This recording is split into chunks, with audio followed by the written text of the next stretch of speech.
ধ্বংসৰ গৰাহত ঐতিহ্যমণ্ডিত শ্ৰী শ্ৰী বৰবিষ্ণু মাতাৰ থান ১৭৭১ খ্ৰীষ্টাব্দত স্বৰ্গদেউ লক্ষ্মী সিংহই নিৰ্মাণ কৰিছিল মঠঘৰ আৰু মেৰামতিৰ অভাৱত সত্ৰৰ মূল মঠ তললৈ বহি গৈছে। বৰষুণ দিলে পানী সোমাই মঠঘৰৰ ভিতৰত লগতে দেৱালসমূহত বৃহৎ বৃহৎ ফাট। ১৯৪০ চনৰ পৰা মেৰামতিৰ কাম নাই মঠটোৰ পুৰাতত্ত্ব বিভাগে মেৰামতিৰ দায়িত্ব দিছিল সত্ৰ পৰিচালনা সমিতিক, কিন্তু আজি কোপতি নিৰ্মাণ নহ'ল মঠঘৰটো।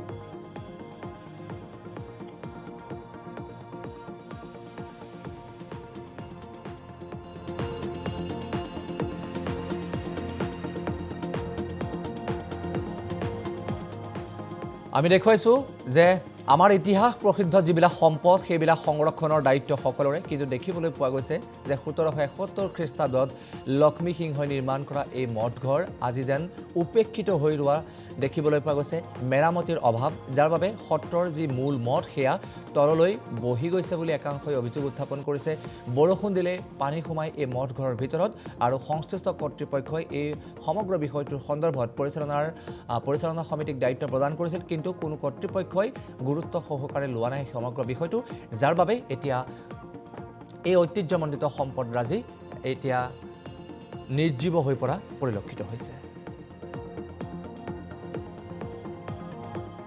কথা হ'ল অসম চৰকাৰৰ যিটো আৰ্কলজি বিভাগ আছে, পুৰাতত্ত্ব বিভাগ, এই বিভাগটোক আমি বহু বছৰ ধৰি নিবেদন কৰি আহিছোঁ যে চমৰীয়া সত্ৰৰ এই ঐতিহ্যমণ্ডিত ১৭৭১ খ্ৰীষ্টাব্দত স্থাপন কৰা এই মঠটোৰ যদি যিটো ঐতিহ্য আজি সমগ্ৰ অসমতে বিৰাজমান, এইটো প্ৰায় ভগ্নপ্ৰায় অৱস্থাত গতি কৰিছে। উত্তৰ দিশত আপোনালোকে দেখিছে হালি গৈছে, এতিয়া বৰষুণ এজাক আহিলে ভিতৰত পানী জমা খায়। গতিকে এনেকুৱা অৱস্থাত মঠটোৰ যিটো মেৰামতিৰ প্ৰয়োজনীয়তা আছে সেইটো আমি বিচাৰিছিলোঁ, আমি সত্ৰবাসী ৰাইজে বিচাৰিছিলোঁ। তেতিয়া পুৰাতত্ত্ব বিভাগে কৈছে যে ইয়াত আপোনালোকে হাত নিদিব, কাৰণ এইটো ইয়াৰ বিশেষ ধৰণে নিৰ্মিত, বিশেষ ধৰণৰ পদাৰ্থ ইয়াত আছে, অকল বালি চিমেণ্ট নাই, গতিকে আপোনালোকে নকৰিব, আমি আহি আপোনালোকৰ ব্যৱস্থাটো আমি কৰিম। কিন্তু বহুবাৰ আমি নিবেদন কৰাৰ পিছতো এইটো আজিলৈকে সম্ভৱ হৈ নুঠিল। সেয়ে আজি এই পবিত্ৰ ভাদৰ মাহৰ এই পবিত্ৰখনত আপোনালোকৰ জৰিয়তে অসম চৰকাৰৰ পুৰাতত্ত্ব বিভাগলৈ পুনৰবাৰ আমি আবেদন জনাইছোঁ, আমাৰ এই মঠটোৰ অচিৰেই মেৰামতি কৰি এই ঐতিহ্য বহনকাৰী মঠটোক যাতে আমাৰ মাজত চিৰযুগমীয়া কৰি ৰাখিব পাৰে।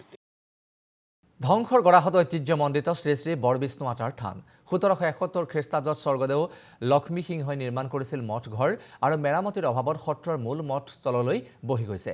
বৰষুণ দিলে পানী সোমাই মঠঘৰৰ ভিতৰত লগতে দেৱালসমূহত বৃহৎ বৃহৎ ফাট।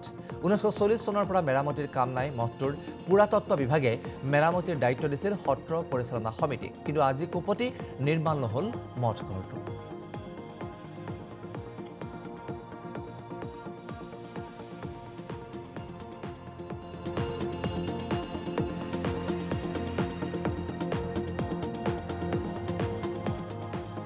আমি দেখুৱাইছোঁ যে আমাৰ ইতিহাস প্ৰসিদ্ধ যিবিলাক সম্পদ সেইবিলাক সংৰক্ষণৰ দায়িত্ব সকলোৰে, কিন্তু দেখিবলৈ পোৱা গৈছে যে ১৭৭১ খ্ৰীষ্টাব্দত লক্ষ্মী সিংহই নিৰ্মাণ কৰা এই মঠঘৰ আজি যেন উপেক্ষিত হৈ ৰোৱা দেখিবলৈ পোৱা গৈছে।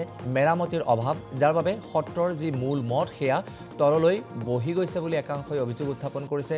বৰষুণ দিলে পানী সোমাই এই মঠঘৰৰ ভিতৰত আৰু সংশ্লিষ্ট কৰ্তৃপক্ষই এই সমগ্ৰ বিষয়টোৰ সন্দৰ্ভত পৰিচালনা সমিতিক দায়িত্ব প্ৰদান কৰিছিল, কিন্তু কোনো কৰ্তৃপক্ষই গুৰুত্ব সহকাৰে লোৱা নাই সমগ্ৰ বিষয়টো, যাৰ বাবে এতিয়া এই ঐতিহ্যমণ্ডিত সম্পদৰাজি এতিয়া নিৰ্জীৱ হৈ পৰা পৰিলক্ষিত হৈছে। কথা হ'ল অসম চৰকাৰৰ যিটো আৰ্কলজি বিভাগ আছে, পুৰাতত্ত্ব বিভাগ, এই বিভাগটোক আমি বহু বছৰ ধৰি নিবেদন কৰি আহিছোঁ যে চমৰীয়া সত্ৰৰ এই ঐতিহ্যমণ্ডিত ১৭৭১ খ্ৰীষ্টাব্দত স্থাপন কৰা এই মঠটোৰ যদি যিটো ঐতিহ্য আজি সমগ্ৰ অসমতে বিৰাজমান, এইটো প্ৰায় ভগ্নপ্ৰায় অৱস্থাত গতি কৰিছে। উত্তৰ দিশত আপোনালোকে দেখিছে হালি গৈছে, এতিয়া বৰষুণ এজাক আহিলে ভিতৰত পানী জমা খায়। গতিকে এনেকুৱা অৱস্থাত মঠটোৰ যিটো মেৰামতিৰ প্ৰয়োজনীয়তা আছে সেইটো আমি বিচাৰিছিলোঁ, আমি সত্ৰবাসী ৰাইজে বিচাৰিছিলোঁ। তেতিয়া পুৰাতত্ত্ব বিভাগে কৈছে যে ইয়াত আপোনালোকে হাত নিদিব, কাৰণ এইটো ইয়াৰ বিশেষ ধৰণে নিৰ্মিত, বিশেষ ধৰণৰ পদাৰ্থ ইয়াত আছে, অকল বালি চিমেণ্ট নাই, গতিকে আপোনালোকে নকৰিব, আমি আহি আপোনালোকৰ ব্যৱস্থাটো আমি কৰিম।